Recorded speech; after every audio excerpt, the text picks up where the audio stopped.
Hey guys, welcome to the Liberal Hive Mind, a channel solely focused on exposing the abundant hypocrisy of the left. Well, today we got another segment of leftists saying the darnest things. You know, the show used to be that kids say the darnest things. Now, of course, I know it's unfortunate that that show's legacy is tied to a very horrible man, a man who we shall not name or give any attention to. But anyways, that used to be the thing, right? The kids say the darnest things. Oh, these kids, their brains aren't developed, and so they say wacky and kooky things, pretty much expected. But nowadays, it's leftists saying the most ridiculous, ignorant, frankly dumb things that simply have you scratching your head, or of course the reaction that I always use, the facepalm reaction.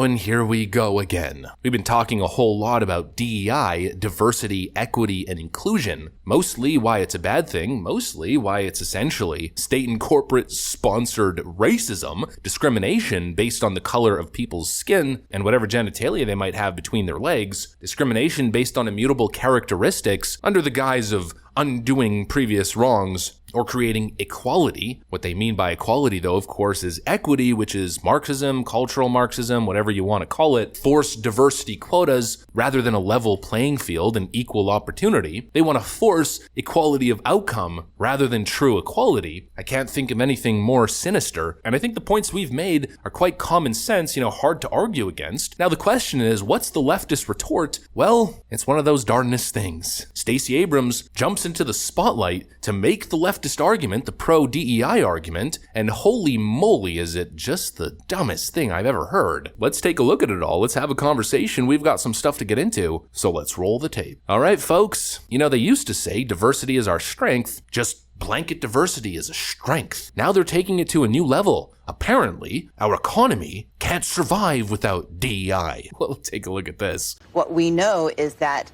the attack on diversity, equity, and inclusion, DEI, is an attack on democracy, it's an attack on education, it's an attack on how our economy works. Well, there it is, folks. Apparently, anybody who attacks DEI, anybody who criticizes DEI, I love the way they use the word attack to make it seem more aggressive and extreme, but really we're talking about criticisms, we're talking about people who view it as unethical, frankly racist. If you criticize DEI, you are attacking democracy. It's an attack on democracy and an attack on the economy. How utterly ridiculous is that? And I find it an interesting argument, considering based on what I've seen, DEI within the framework of the economy has been an unmitigated disaster. We all know exactly what happened recently, right? Post-George Floyd riots, every corporation was essentially forced, based on ESG mandates, to create DEI programs and to implement these ridiculous quotas. And what happened? Well, a lot of these companies started to suffer because of it. And of course, the logical result that followed was the complete annihilation of these programs across some of the biggest corporations. We covered this previously, that tech companies like Google and Meta made cuts to DEI programs in 2023 after big promises in the prior years. Some companies have laid off DEI staffers and leaders of diverse employee resource groups, downsized learning and development programs, and cut budgets for external DEI groups by as much as 90% in 2023. And so it's sort of been across the board in many different DEI perspectives at these companies. And the reason they're giving is generally cost cutting. And a lot of them are sort of telling organizations and sources that we spoke to that it's a measure of cost cutting and that they don't know when they'll get their budget back. But some have told us that they've cut their budget by as much as 90%. That was designated for DEI initiatives and for increasing representation in the tech industry. In other words, it was a detriment to the economy, a detriment to productivity, profits, and earning. But apparently, according to Stacy Abrams, our economy can't survive without it. And apparently, democracy can't either. It's completely ridiculous. DEI has been a complete disaster. There's no actual purpose for it. Essentially, it's bloated corporate bureaucracy. That's all it is. It's increased regulation, which is, of course, as we know, the enemy of productivity. But what it really boils down to it, like I mentioned earlier in the intro, it's state-sponsored and corporate-sponsored racism and discrimination. That's really what it is. And of course, we always use the same litmus test. We're going to take a look at an article or something that's happening in Baltimore, and the thought experiment every single time is, imagine what I'm about to present to you, except just flip the script. Just switch the word black with white, and then think about what the reaction would be like. Baltimore mayor announces millions in black-only arts funding, including Black Leaders Wax Museum, as the comptroller says the city is broke. Essentially, what's happening here is the mayor of Baltimore, if I'm not mistaken,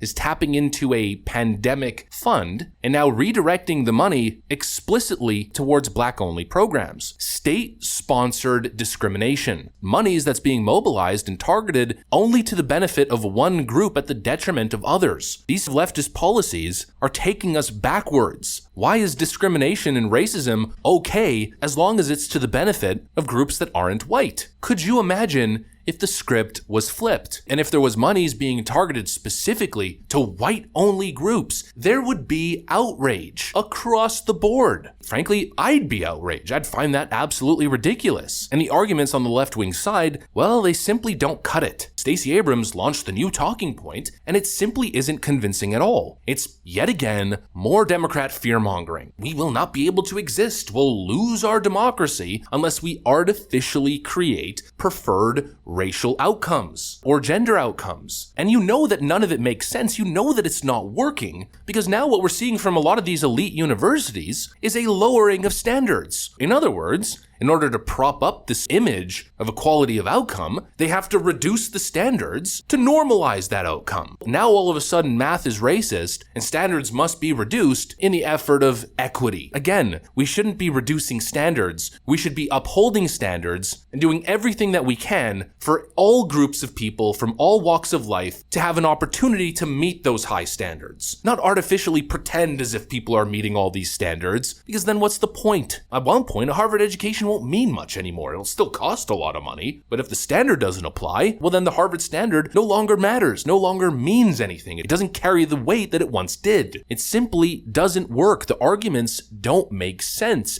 That isn't an argument based in fact. That is pure emotion and fear-mongering nonsense. And every single time, anytime a leftist attempts to defend these programs, well, they simply can't. Here's a great example with Dr. Phil challenging a guest on the exact same issue during a DEI debate. Okay, so that means you're trying to create equality of outcome. Mm-hmm.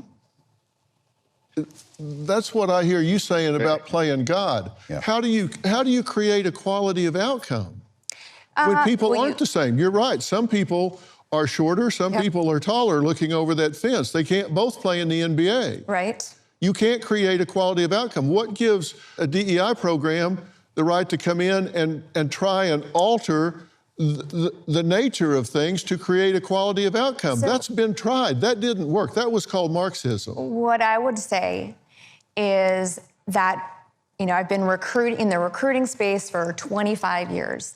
And the way we have done recruiting traditionally relies heavily on things like networks, referral programs, and so who are we going to refer? We're going to refer the people that we know who are in our neighborhoods or who play golf with the CEO. And so you start to have a population in your organization that looks very much the same. What you just said is one of the most insanely idiotic things I have ever heard. At no point in your rambling, incoherent response were you even close to anything that could be considered a rational thought. Everyone in this room is now dumber for having listened to it.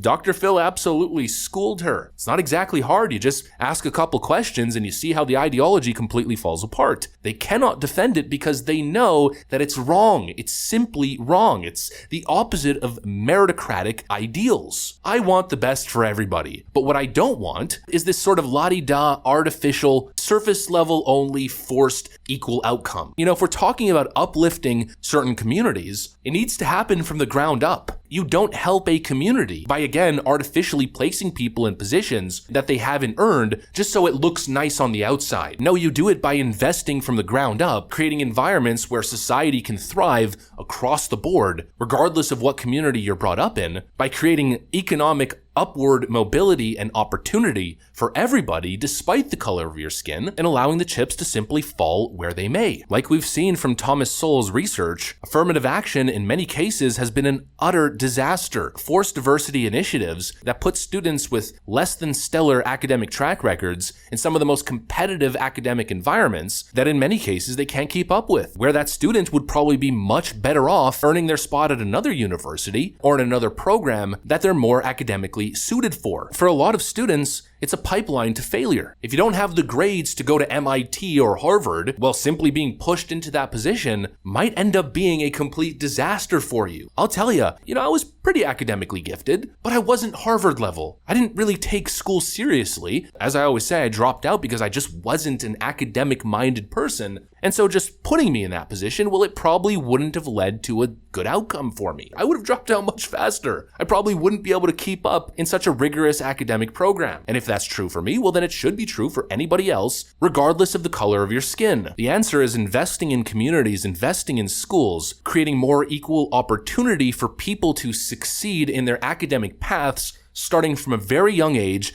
so they can have the same opportunities as rich kids. The problem isn't racial, it's a class problem, an income problem. And that's how it should be approached. Period. Anything else is racial discrimination, or frankly attempting to play God and force equal outcomes, which as we know throughout history never leads anywhere good. DEI initiatives are essentially cultural Marxism, and as we know, Marxism is the enemy of a thriving economy, it's the enemy of productivity. Stacy Abrams' argument that DEI is a necessary component for our economy is completely counterintuitive. It's arguably one of the dumbest arguments I've ever heard within the political space. It's just an emotional, empty platitude, vapid political talking point. It's simply rhetoric that's used to capture the vote, to make people feel good without actually doing good. You got all of these cultural and societal problems that are leading to outcome inequality. Well, Democrats don't want to tackle any of that because that's the hard stuff. No, they'd rather take the elite of a perceived oppressed minority and artificially boost them to present this nice marketing image of equality rather than do the hard work required to uplift marginalized communities. That's the truth. Democrats do everything on a surface level. Everything is smoke and mirrors. It's all Hollywood. It's all a script. It's all a presentation of progress with no actual meaning or substance beneath the surface. Those are my thoughts. That's pretty much what I got for you guys. Hopefully you enjoyed this video. If you did, make sure to leave a like and possibly subscribe. Thanks for watching, and I'll see you on the next one.